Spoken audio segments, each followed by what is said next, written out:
अस्सलाम वालेकुम everyone, hope you all are doing well. So it's basically Friday vlog. तो ये थोड़े से क्लिप्स मैंने जो है वो थर्सडे इवनिंग के रिकॉर्ड किए थे। मैं जा रही थी अपने फ्रेंड की तरफ, जो कि मैं 1 साल बाद उससे मिल रही थी। तो तैयार श्यार होकर जो है मैं वो गई और वहाँ पर बैठ के हमने जो है वो काफ़ी सारी बातें की और काफ़ी जो है वो क्वालिटी टाइम जो है वो आपस में स्पेंड किया, एंड दैट्स इट। फ्राइडे की रूटीन जो है वो हमारी थोड़ी सी टफ़ होती है नॉर्मल रूटीन से, क्योंकि फ्राइडे वाले दिन जो है वो सब लोग घर होते हैं। तो यहाँ फ्राइडे की सुबह को मैं आई थी नाश्ता बनाने किचन में, और तकरीबन 9 बजे मैं नाश्ता बना रही थी। नॉर्मली हम 7:30 बजे नाश्ता कर लेते हैं, मैं बना लेती हूँ क्योंकि शॉप्स पे नहीं जाना होता किसी ने। नाश्ता बनाने से पहले मैंने कहा मैं कपड़े मशीन में डालाती हूँ, जब तक ये खुद ही धुल कर ड्राई हो जाएंगे, और तब तक जब वो नाश्ता भी हो जाएगा फिर अगला पूल डाल दूँगी कपड़ों का।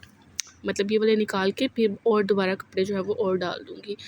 और बड़ी अच्छी मशीन है ये ऑटोमेटिक मशीन, बड़े फ़ायदे हैं इसके, आराम से डाल दो धुल जाए। बस हमारी जो मशीन है इसमें वाटर लेवल और वो बाकी चीज़ें जो है वो सेट करनी पड़ती हैं, दैट्स। उसके बाद अंदर आके जो है वो मैंने रुमाल वगैरह जो होते हैं उनको तय किया। इसके लिए जो है वो मैंने एक बास्केट रखी हुई है, क्योंकि इस तरह से जो है ना वो मुझे अच्छे नहीं लगते पड़े हुए। तो मैंने जो है ना ड्रॉ में एक बास्केट लेके आई थी, वो मैंने इसमें रखी है। साथ जो है वो कुछ ग्रॉसरी का सामान वगैरह पड़ा हुआ है, सर्फ वगैरह, एंड दैट्स इट।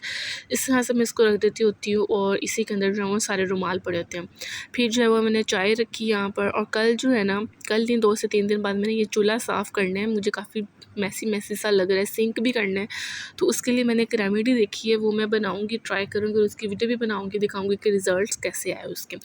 यहाँ पर आज मेरे हस्बैंड की फरमाइश थी कि अंडा प्याज बना दो। वो ज़रा सालन टाइप का अंडा खाते हैं, पहले प्याज वगैरह ब्राउन करके, एंड दैट्स इट। उसके बाद और यहाँ पर मैं उनके लिए जो है ना वो वल्लों वाला पराठा बना रही थी। कहते आज मैंने लच्छा पराठा खाना है। मैं कहा अच्छा जी ठीक है। तो उनके लिए पराठा वगैरह बनाया, और फिर हमने नाश्ता किया। टेबल सेट करते हैं, टेबल सेट हो गया। ये जो फ्रूट्स पड़े हैं इसकी जो है वो आज फ्रूट चाट बनाएंगे, क्योंकि फ्राइडे है। और यहाँ पर उसके बाद मुझे कोई काम नहीं था, तो मैं अपने कपड़े निकाल के बैठ गई। मैंने इनकी जो है ना वो डिज़ाइनिंग वगैरह सारी देखी, निकाली, कौन सा ड्रेस कैसे सिलाई करवाना है। अम्मी को देख के आऊँगी, वो सिलाई कर देंगी। और फिर यहाँ पर जो है वो कोई गेस्ट आ गए थे, तो उनके लिए मैंने चाय बनाई। और ये किसी के घर से आई थी खीर, जो कि मैं फ्रिज में रख के भूल गई, और मैंने खाई कोई नहीं, पता नहीं किसने खा ली। और साथ में बना रही थी पुलाव। चावल वगैरह मसाला मैंने बना के रख दिया था, चावल भिगो दिए थे। फ्रूट चाट बनाती हूँ जब तक जो है वो और टाइम गुजर जाएगा। सैलेड शैलेड बनाती हूँ, रायता बनाती हूँ, और सब कुछ यहाँ पर मैंने डन कर लिया था। अब मैं जा रही थी कमरे में, क्योंकि अभी थोड़ा टाइम रहता था। जुम्मे के काम ना हमने बड़े टाइम से करने होते हैं सारे। और ये हमारी बटरफ्लाई इधर आई हुई थी नीचे हमारे पास। और उसके बाद जो है वो फिर मैंने पुलाव बनाने का तरीका जो है ना वो मैंने अलग से रेसिपी रिकॉर्ड की हुई है। बहुत मज़े का और बहुत सिंपल सा और बहुत अच्छा पुलाव बनता है। फ्रूट चाट सब चीज़ें काट ली थी, तो यहाँ पर मैं तोड़ने आई थी किन्नू। उफ़, इससे जो टेस्ट आता है ना फ्रूट चाट का, इतना कोई इन्हेंस होता है टेस्ट इसके साथ। मैं यहाँ से अभी हमारे लगे हुए हैं, मैं अब्दुल्ला से कह रही थी अपने हस्बैंड से कि ना जब तक सर्दियाँ आनी है ना किन्नू पकने, हमने सारे तोड़ तोड़ के ना चाट में डाल देने, और सर्दियों तक कुछ बचना ही नहीं है दरख्त के ऊपर।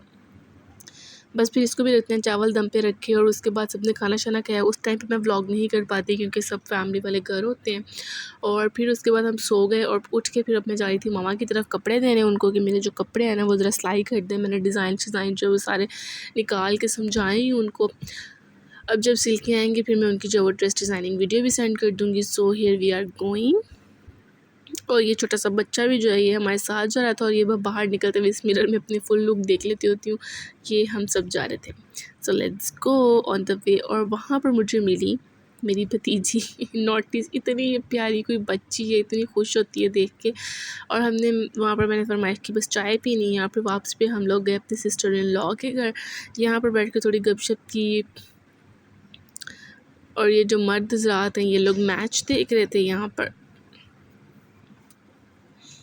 उसके बाद घर आई तो यहाँ पर जो है वो मैं हलीम लेके आई हुई थी, मम्मा ने हलीम दिया था, सबको रोटी शोटी खिलाई, लाइटें चटे बंद किया। आज ना मेरा मूड बहुत ख़राब था, पूरा दिन पता नहीं क्यों मुझे क्या हुआ था। बस फिर उसके बाद मैंने कुछ भी नहीं खाया, और मैं लेट गई। मैंने कहा बस अब मैं सो जाऊँगी। और 2 घंटे बाद ना मुझे कोई भूख लगी, और टाइम हो रहा था तकरीबन 10 बज रहे थे।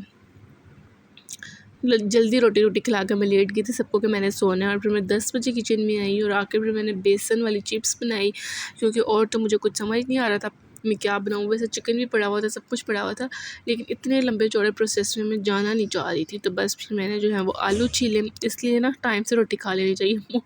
जब मूड ख़राब हो, सही हो, फिर उसके बाद मुसीबत खुद को ही पड़ती है, खुद ही करना है, उठ के जो भी करना है। तो फिर बस उसके बाद में उठ के मैंने जो है वो आलू कटे सारे और सिंपल बेसन डाला, नमक मिर्च डाली एंड दैट्स इट, और मैंने सारे डाल दिए। मैंने जान भी छुड़ानी थी, अब खाना भी था। तो बस फिर जब ये ब्राउन हुआ मैं निकाल के अंदर ले आई। फिर मेरे हस्बैंड कहते अब तो क्या कर रही है। फिर उन्होंने भी खाया, मैंने भी खाया और मैंने अपनी हैंड फ्री ट्राई। और फिर आज मेरे 2 ड्रामे आए हुए थे, जन्नत से आगे और एहसान फरामोश।